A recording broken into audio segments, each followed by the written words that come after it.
আসসালামু আলাইকুম রহমতুল্লাহি ওয়া বারাকাতুহু। সুজি আর কিছু অন্যান্য উপকরণ দিয়ে কিভাবে তৈরি হয় ক্রিম মজবুসা। চলুন আমরা শুরুতেই ওজনের কাজ চালু করতেছি। আমরা রেডি করব ডিম।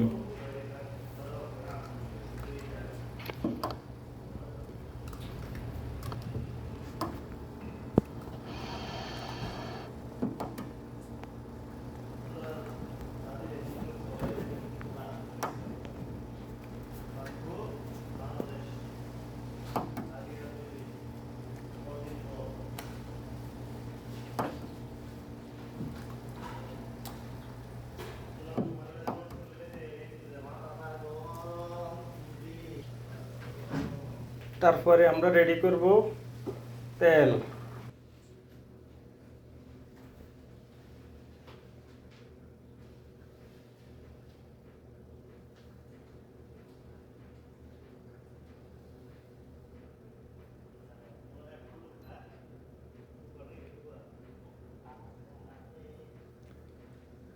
তারপরে আমরা দিয়ে দিব দুধ পাউডার।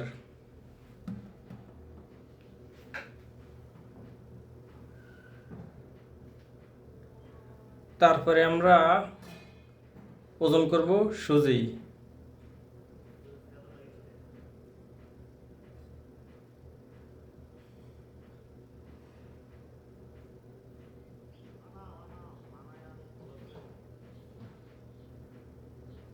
তারপরে আমরা দিয়ে দিব বেকিং পাউডার।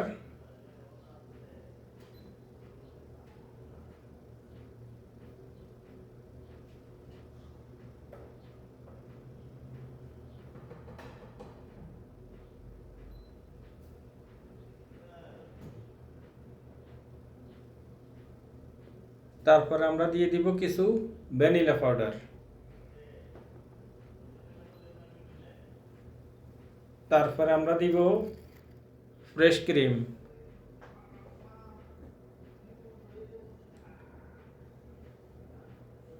ফ্রেশ ক্রিমগুলি দেওয়ার পরে আমরা সব উপকরণগুলি একসাথে হাতে মিক্স করে নিব সুন্দর করে। আমরা শুরুতেই হাতে সুন্দর করে মিক্স করে নিতেছি।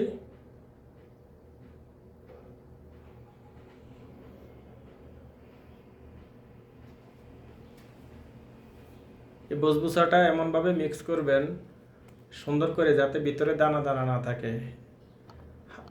এমনভাবে মিক্স হবে আপনার হাতে, যদি সুন্দর মিক্স হয় তাহলে আপনার হাতে দানা লাগবে না, দানা জাতীয় কিছু থাকবে না। সুন্দর একবারে ডোটা এমনভাবে হতে হবে পারফেক্ট,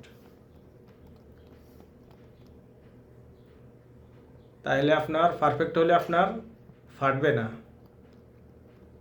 ওভেনে দিলে চুলায় দিলে আপনার ফাটবে না। আর যদি আপনার পরিপূর্ণ মিক্স না হয় তাহলে ফাটানোর সম্ভাবনা 80%।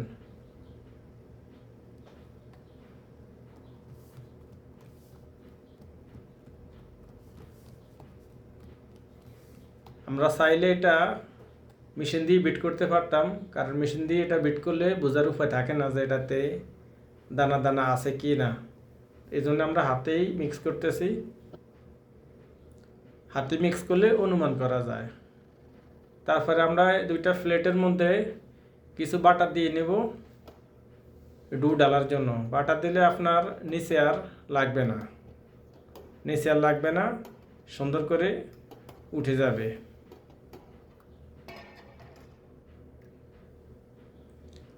আর আমরা এই ডুটা দিয়ে, এই আটাটা দিয়ে আমরা দুই ধরনের বসবুসা বানাবো।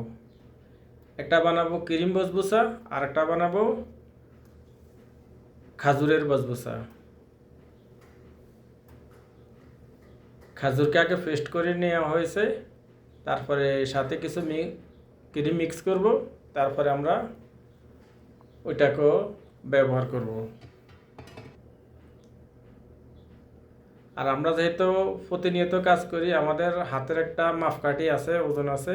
আমাদের সর্বোচ্চ কতকটি মাল এই প্লেটে খাইতে পারে আমরা ওই হিসাবে আমরা ডালতে পারি ইনশাল্লাহ।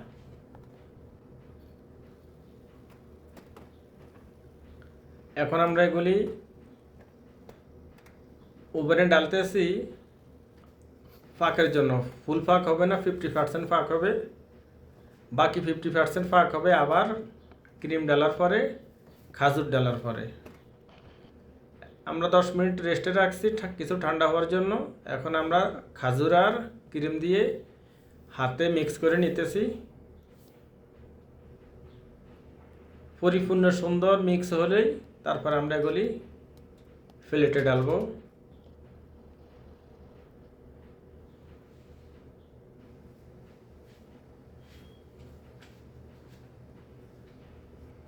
প্লেটে ঢালার পরে ঠিক এইভাবেই যে কোনো পাতলা কিছু দিয়া সমান করে নেবেন, যাতে সাইডে সাইডে সমান হয়। সাইডে সাইডে সমান হলে আপনার ফাঁক সব জায়গায় সুন্দর হবে, কাঁচা থাকবে না কোনো সাইডে, আর আপনার যে লেয়ারটা বরাবর হবে।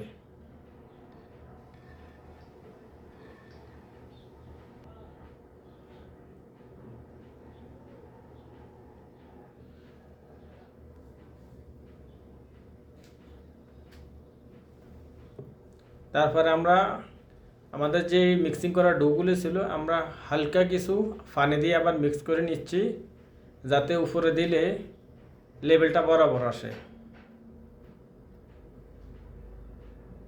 এই দেখেন অটোমেটিকলি এটা লেবেল হয়ে যাইতেছে। তারপরে আমরা আবার হাতে পরিপূর্ণ করে লেবেল করে দিব।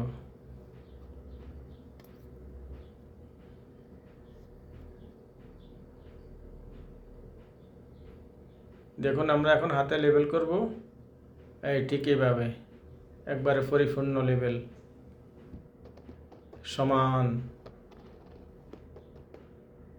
যাতে কোনো সাইডে কম বেশি না হয়।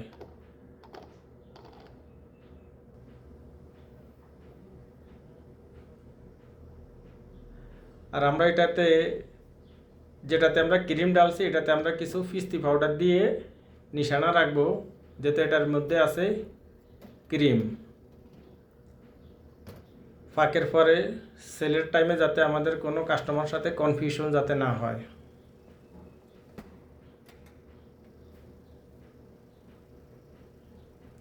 তো আমরা কিছুক্ষণ পরে আবার একটু ঘুরাই দিব, যাতে কালারটা ঠিক থাকে।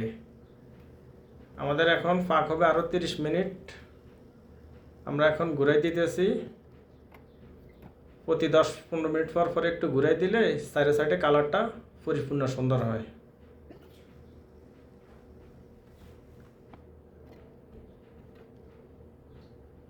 দেখুন আমাদের ফাঁক শেষ, কালারটা একবারে সুন্দর, একবারে সাইডে সাইডে অ্যাকুরেট কালার।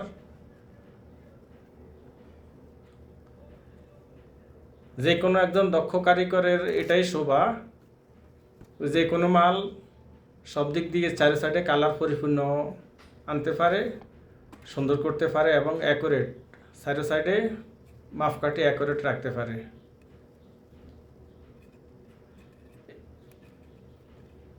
আমরা আগেরটাতে হালকা কিছু শিরা দিয়েছি, এটাতে আরও হালকা, এটা যেহেতু ক্রিম, এটাতে আমরা আরও হালকা শিরা দিয়েছি উপরে সুন্দর জকজকে কালারের জন্য।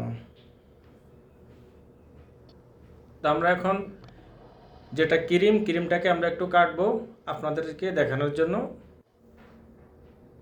দেখুন কত সুন্দর লেয়ার, উপরে নিচে মাঝখানের ক্রিমের লেয়ারটা কত সুন্দর।